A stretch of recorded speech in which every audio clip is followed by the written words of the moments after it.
മാസം തോറും 1000 രൂപ ധനസഹായം ലഭിക്കുന്ന കേരള സർക്കാരിൻ്റെ പുതിയ പദ്ധതിയെക്കുറിച്ചുള്ള വാർത്താ അപ്ഡേറ്റാണിത്. എല്ലാവർക്കും ഇൻഫോ മീഡിയ ബ്ലോഗിൻ്റെ ഏറ്റവും പുതിയ വാർത്താ അപ്ഡേറ്റിലേക്ക് സ്വാഗതം. നിങ്ങൾ വീഡിയോ മുഴുവനായും കാണാൻ ശ്രമിക്കുക. നിങ്ങളുടെ പ്രിയപ്പെട്ടവരിലേക്ക് ഈ വാർത്ത ഷെയർ ചെയ്ത് എത്തിക്കുക. പഠനം കഴിഞ്ഞതിന് ശേഷം ഒരു ജോലി കിട്ടാൻ വേണ്ടി പല വഴിയും നോക്കുന്ന ഒരുപാട് ആളുകൾ നമ്മുടെ നാട്ടിലുണ്ട്. അതേസമയം PSC, UPSC പോലുള്ള മത്സര പരീക്ഷകൾക്ക് തയ്യാറെടുക്കുകയോ ഒരു സ്കിൽ ഡെവലപ്മെൻറ്റ് കോഴ്സ് പഠിക്കുകയോ ചെയ്യുന്നുണ്ടോ എങ്കിൽ നിങ്ങൾക്ക് ഉപകാരപ്പെടുന്ന ഒരു സർക്കാർ പദ്ധതിയെക്കുറിച്ചാണ് ഈ വീഡിയോ. മുഖ്യമന്ത്രിയുടെ കണക്ട് ടു വർക്ക് സ്കീം. ഈ പദ്ധതിയിലൂടെ അർഹരായ യുവാക്കൾക്ക് ഒരു വർഷത്തേക്ക് പ്രതിമാസം 1000 രൂപ വീതം സാമ്പത്തിക സഹായം നൽകുകയാണ് കേരള സർക്കാർ ലക്ഷ്യമിടുന്നത്. അതായത് ഒരു വർഷം പരമാവധി 12,000 രൂപ വരെ ലഭിക്കും. പക്ഷേ എല്ലാവർക്കും ഈ തുക ലഭിക്കില്ല. ഇതിന് കൃത്യമായ ചില യോഗ്യതാ നിബന്ധനകളുണ്ട്. ആദ്യത്തേത് പ്രായം. 18 വയസ്സിനും 30 വയസ്സിനും ഇടയിൽ പ്രായമുണ്ടായിരിക്കണം. രണ്ടാമത്തേത് കുടുംബത്തിൻ്റെ വാർഷിക വരുമാനം 5 ലക്ഷം രൂപയിൽ കവിയാൻ പാടില്ല. മൂന്നാമത്തേത് വിദ്യാഭ്യാസ യോഗ്യതയാണ്. +2, VHSC, ITI, ഡിപ്ലോമ അല്ലെങ്കിൽ ഡിഗ്രി വിജയിച്ചവർക്ക് ഈ പദ്ധതിയിൽ പരിഗണനയുണ്ട്. പക്ഷേ വിദ്യാഭ്യാസ യോഗ്യത മാത്രമുണ്ടായാൽ പോരാ. അതിനുശേഷം നിങ്ങൾ സ്കിൽ ഡെവലപ്മെൻറ്റ് കോഴ്സ് പഠിക്കുന്നവരോ അല്ലെങ്കിൽ അംഗീകരിക്കപ്പെട്ട കോമ്പറ്റീറ്റീവ് എക്സാമിന് തയ്യാറെടുക്കുന്നവരോ ആയിരിക്കണം. ഇവിടെ കോമ്പറ്റീറ്റീവ് എക്സാം എന്ന് പറയുമ്പോൾ PSC മാത്രമല്ല, UPSC, Kerala PSC, service selection board, army, navy, air force, banks, railways, മറ്റ് കേന്ദ്ര സംസ്ഥാന പൊതുമേഖലാ റിക്രൂട്ട്മെൻറ്റ് ഏജൻസീസ് എന്നിവയുടെ മത്സര പരീക്ഷകൾക്കും ഈ വിഭാഗത്തിൽ പരിഗണനയുണ്ട്. അതായത് പഠനം കഴിഞ്ഞ് വീട്ടിലിരുന്ന് ഒരു ജോലി വരുന്നതും കാത്തിരിക്കാനുള്ള അങ്ങനത്തെ ഒരു പദ്ധതിയല്ല ഇത്. തൊഴിൽ നേടാൻ വേണ്ടി സ്കിൽ ട്രെയിനിങ് ചെയ്യുകയോ കോമ്പറ്റീറ്റീവ് എക്സാമിനേഷന് അങ്ങനെയുള്ള കാര്യങ്ങൾക്ക് തയ്യാറെടുക്കുകയോ ചെയ്യുന്ന യുവാക്കൾക്ക് സാമ്പത്തിക സഹായം നൽകുക എന്നതാണ് ഈ പദ്ധതിയുടെ പ്രധാന ലക്ഷ്യം. ആർക്കൊക്കെയാണ് അപേക്ഷിക്കാൻ കഴിയുക? ഇനി വളരെ ലളിതമായി നോക്കാം.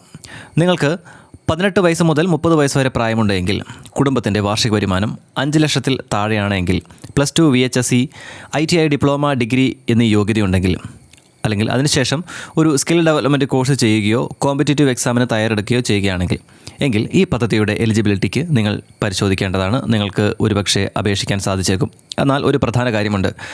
കോമ്പറ്റീറ്റീവ് എക്സാമിനേഷൻ കാറ്റഗറിയിൽ അപേക്ഷിക്കുന്നവർക്ക് ആ പരീക്ഷയിൽ അപേക്ഷിച്ചതിൻ്റെ തെളിവ് ഹാജരാക്കേണ്ടതുണ്ട്. അതുപോലെ സ്കിൽ ട്രെയിനിങ് ചെയ്യുന്നവർക്ക് ആ കോഴ്സ് പഠിക്കുന്നതായി സ്ഥാപന മേധാവി നൽകുന്ന ഓതൻറ്റിക്കേഷൻ ലെറ്റർ ആവശ്യമാണ്. അതുകൊണ്ട് ഞാൻ PSC പഠിക്കുന്നുണ്ട് എന്ന് പറഞ്ഞാൽ മാത്രം മതിയാവില്ല. അതിൻ്റെ സപ്പോർട്ടിംഗ് ഡോക്യുമെൻറ്റ്സ് കൂടി വേണം. സർക്കാർ പദ്ധതിയല്ലേ.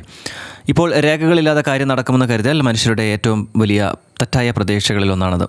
അപേക്ഷിക്കുമ്പോൾ എന്തൊക്കെ വേണം?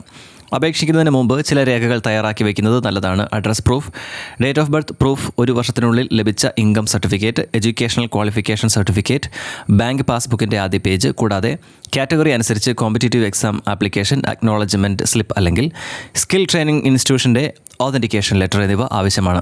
ഫോട്ടോയും സിഗ്നേച്ചറും അപ്ലോഡ് ചെയ്യേണ്ടതുമാണ്. ഇൻകം സർട്ടിഫിക്കറ്റ് സംബന്ധിച്ചും പ്രത്യേക നിബന്ധനകളുണ്ട്. അതായത് 5 ലക്ഷം രൂപയിൽ കവിയാത്ത കുടുംബ വാർഷിക വരുമാനം കാണിക്കുന്നതായിരിക്കണം. കൂടാതെ അതൊരു വർഷത്തിനുള്ളിൽ വില്ലേജ് ഓഫീസർ നൽകിയ സർട്ടിഫിക്കറ്റ് ആയിരിക്കണം. ഇനി അപേക്ഷ എവിടെയാണ് നൽകേണ്ടത്? ഇതിനായി കേരള എംപ്ലോയ്മെൻറ്റ് ഡിപ്പാർട്ട്മെൻറ്റിൻ്റെ എംപ്ലോയ്മെൻറ്റ് പോർട്ടലാണ് ഉപയോഗിക്കേണ്ടത്. നിലവിലെ ഔദ്യോഗിക പോർട്ടലിൽ connect to work scheme apply now എന്ന സംവിധാനവും ആപ്ലിക്കേഷൻ സ്റ്റാറ്റസ് പരിശോധിക്കാനുള്ള സംവിധാനവും ലഭ്യമാണ്. അപേക്ഷ സബ്മിറ്റ് ചെയ്യുമ്പോൾ വളരെ ശ്രദ്ധിക്കണം. പോർട്ടൽ തന്നെ പറയുന്നത് ഇത് സിംഗിൾ സ്റ്റെപ്പ് സബ്മിഷൻ പ്രോസസ് ആണെന്നും ആപ്ലിക്കേഷൻ കൺഫേം ചെയ്ത് കഴിഞ്ഞാൽ ഫോം റീഎഡിറ്റ് ചെയ്യാൻ കഴിയില്ല എന്നുമാണ്. അതുകൊണ്ട് പേര്, ആധാർ വിവരങ്ങൾ, ബാങ്ക് അക്കൗണ്ട് വിവരങ്ങൾ, ഇൻകം ഡീറ്റെയിൽസ് തുടങ്ങിയ മറ്റ് കാര്യങ്ങൾ സബ്മിറ്റ് ചെയ്യുന്നതിന് മുമ്പ് 2 തവണ പരിശോധിക്കുക. അപേക്ഷ സബ്മിറ്റ് ചെയ്തതിന് ശേഷം സ്റ്റാറ്റസ് പരിശോധിക്കാനും കഴിയും. Application number + date of birth ഉപയോഗിച്ചോ രജിസ്റ്റേർഡ് മൊബൈൽ നമ്പർ അല്ലെങ്കിൽ ഡേറ്റ് ഓഫ് ബർത്ത് ഉപയോഗിച്ചോ നമ്മുടെ ആപ്ലിക്കേഷൻ്റെ സ്റ്റാറ്റസ് പരിശോധിക്കാനുള്ള സൗകര്യം പോർട്ടലിൽ നിലവിലുണ്ട്. എന്തിനാണ് ഈ പദ്ധതി? ഇവിടെ ഏറ്റവും പ്രധാനപ്പെട്ടൊരു കാര്യം 1000 മാത്രമല്ല. ഇന്നത്തെ സാഹചര്യത്തിൽ ഒരു ജോലി നേടാൻ പലർക്കും ഡിഗ്രി മാത്രം മതിയാകുന്നില്ല. കോമ്പറ്റീറ്റീവ് എക്സാംസ് തയ്യാറെടുക്കണം, സ്കിൽ ട്രെയിനിങ് ചെയ്യണം, കമ്പ്യൂട്ടർ കോഴ്സ്, ടെക്നിക്കൽ ട്രെയിനിങ്, മറ്റ് എംപ്ലോയ്മെൻറ്റ് ഓറിയൻറ്റഡ് കോഴ്സ് എന്നിവ പഠിക്കണം. ഇതിനിടയിൽ പഠനച്ചെലവും യാത്രാ ചെലവും മറ്റ് ചെറിയ ചെലവുകളും ഉണ്ടാകും. ഇത്തരം ഘട്ടത്തിൽ മാസം 1000 എന്നത് വലിയ തുകയല്ല എങ്കിലും ഒരു വർഷത്തേക്ക് 12,000 എന്നത് ഒരു ചെറിയ സഹായമായേക്കാം. സർക്കാരിൻ്റെ ലക്ഷ്യം തന്നെ യുവാക്കളുടെ കോൺഫിഡൻസ് വർദ്ധിപ്പിക്കുകയും സ്കിൽ ഡെവലപ്മെൻറ്റ് വഴി എംപ്ലോയ്മെൻറ്റ് ഓപ്പർച്യൂണിറ്റീസ് മെച്ചപ്പെടുത്തുകയും ചെയ്യുക എന്നതാണ്. ഒരു കാര്യം പ്രത്യേകം ശ്രദ്ധിക്കുക. ഈ പദ്ധതിയെ ജോലിയില്ലാത്ത എല്ലാവർക്കും സർക്കാർ മാസം 1000 നൽകുന്നു എന്ന രീതിയിൽ മനസ്സിലാക്കരുത്. അത് ശരിയല്ല. പ്രത്യേക പ്രായപരിധിയും വരുമാന പരിധിയും വിദ്യാഭ്യാസ യോഗ്യതയും സ്കിൽ ട്രെയിനിങ് അല്ലെങ്കിൽ കോമ്പറ്റീറ്റീവ് എക്സാമിനേഷൻ പ്രിപ്പറേഷൻ എന്ന നിബന്ധനയും ഉണ്ട്. ഈ പദ്ധതിയെക്കുറിച്ച് നിങ്ങൾ എന്താണ് ചിന്തിക്കുന്നത്? നിങ്ങളുടെ വിലയേറിയ അഭിപ്രായങ്ങൾ കമൻറ്റ് ബോക്സിൽ രേഖപ്പെടുത്തുക. നമുക്കപ്പോൾ മറ്റൊരു വാർത്താ അപ്ഡേറ്റിൽ കണ്ടുമുട്ടാം. നന്ദി.